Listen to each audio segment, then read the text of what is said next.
मेरा एक दोस्त है, काशिफ नाम है, वो उन्होंने गाड़ी ली तो मैंने भी मुबारकबाद दी, तो वो रोने लगा। वो कहता कि हफीज साहब, एक जमाना था कि मेरे पास कुछ भी नहीं था, मेरी माँ बीमार हुई और गधा गाड़ी पे माँ को बिठा करके, मेरे पास किराया भी नहीं था, हॉस्पिटल ले आया, लेकिन माँ जिंदगी की बाजी हार गई। और वो कहता है कि आज सब कुछ है, गाड़ियां भी हैं, बंगले भी हैं, फैक्ट्रियां भी हैं, लेकिन आज माँ नहीं है। ये इंसानी फितरत है, जिसने खुशहाली देखी हो वो आरज़ू जरूर करता है कि काश कि आज मेरी माँ जिंदा होती। मैं 1997 में किबला रजा साकिब मुस्तफाई साहिब के पास तालीम हासिल करने के लिए आया, तो मेरी वालिदा ने मुझे बचपने में कहा कि बेटे, मेरी आरज़ू है कि जिस तरह किबला हजरत मिंबर पे बैठ के लोगों को अल्लाह रसूल की बातें सुनाते हैं, मेरा बेटा भी लोगों को अल्लाह रसूल की बातें सुनाए।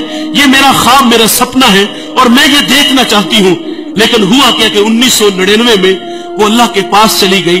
अल्लाह ने बड़ी इज्जतों से नवाजा है। पूरे पाकिस्तान में जाता हूँ और हजारों के इज्तिमाअत में मैंने खिताबात किए हैं, उलमा की मौजूदगी में, बड़े बड़े मशाइख की मौजूदगी में मैंने अल्लाह रसूल की बातें सुनाई है। लेकिन कभी कभी आरज़ू मचलती है कि पर्दे की ओट में बैठ के इस बेटे से माँ अल्लाह रसूल की बातें सुने तो मेरा कद कितना बढ़ जाएगा। ये इंसानी फितरत है। वो आरज़ू करता है काश के आज मेरे माँ बाप जिंदा होते। मेरे नबी सल्लल्लाहु अलैहि वसल्लम फरमाते हैं, जन्नत तुम्हारी माँ के कदमों तले है। और फिर अमलन हमें करके भी दिखाया। हुजूर मुसल्ले पे खड़े हैं, हुजूर ने पीछे पलट के सहाबा को देखा, छम छम आंखें बरसने लगी। माँ कब बिछड़ी थी? जब मेरे नबी की उम्र 6 साल थी। अबवा का टीला, ये एक छोटी सी बस्ती है जहां सैयदा आमिना रदी अल्लाह ताला अन्हा आके रुकती है। आपको बुखार हो गया था और बुखार तलख था जिसने सैयदा आमिना रदी अल्लाह ताला अन्हा की जान ले ली थी। सांसें टूटने लगी तो हजरत आमिना ने उम्मे ऐमन को कहा कि मेरे बेटे मोहम्मद को अमीर कुरैश तक पहुंचा देना, और वक्त रुखसत हुजूर को पास बुला लिया। उधर बचपने की मासूमियत, पेशानी में नबूवत का नूर है और माँ बेटे में खूब सी जाती है। 2-1 बातें की और फिर हमेशा के लिए पहाड़ों में सो जाती है। फरमाए बेटे, हर नई चीज ने पुराना हो जाना है, हर बाकी ने फना हो जाना है।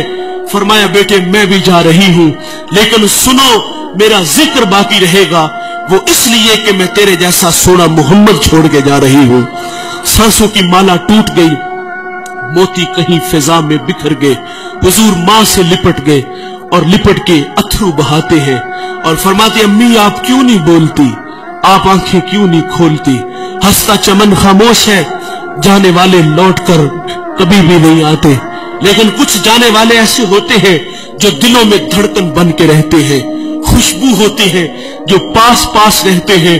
हुजूर माँ से लिपट के माँ की जुदाई में रोते हैं, फिर अपने नन्हे नन्हे हाथों से काले पत्थरों की कब्र बनाते हैं, उस पे आंसुओं का छिड़काव करते हैं। जहां तक माँ नजर आती रही, पलट पलट के उन काले पत्थरों वाली कब्र को देखते हैं। मैंने हुजूर की माँ की कब्र की 2 दफा जियारत की है। हम जब पहली दफा आपके मजार पे हाजिर हुए, ये मदीना से 350 किलोमीटर के फासले पर अबवा का टीला आता है। हम रात 1:45 बजे पहाड़ के नीचे थे तो माहौल बिल्कुल खामोश था, हवा का कहीं से कोई एक झोंका भी नहीं आया था। लेकिन जब सैयदा के कदमों में खड़े हुए तो यकीन जानो ऐसे लगता था कि अल्लाह ने जन्नत के 8 दरवाजे ही खोल दिए हो। जन्नत से ठंडी हवाएं आज भी सैयदा को सलाम करने आती है। हुजूर पलट पलट के उन काले पत्थरों वाली कब्र को देखते हैं और वापस लौट आते हैं। उम्मे ऐमन कहती, मैं जब नीचे पहाड़ से उतरी तो पीछे पलट के देखा तो हुजूर मेरे साथ नहीं थे। और माती मैं दोबारा फिर पहाड़ पे चढ़ी और मेरी आंखें क्या देखती है, हुजूर माँ के सराहने खड़े हैं और वहां खड़े होकर कह रहे थे कि माँ जी, आप तो जानते हो कि मेरा इस दुनिया में आपके सिवा कोई भी नहीं है। उम्मे ऐमन की भी जान निकल गई, हुजूर को सीने से लगा लिया। आका फरमाया करते थे, उम्मे ऐमन मेरी माँ के बाद मेरी माँ लगती है। साहिब 6 साल की उम्र में माँ बिछड़ी थी, आज मुसल्ले पे खड़े हैं, ताहद्दे नजर असहाब हैं, छम छम आंखें बरस रही है।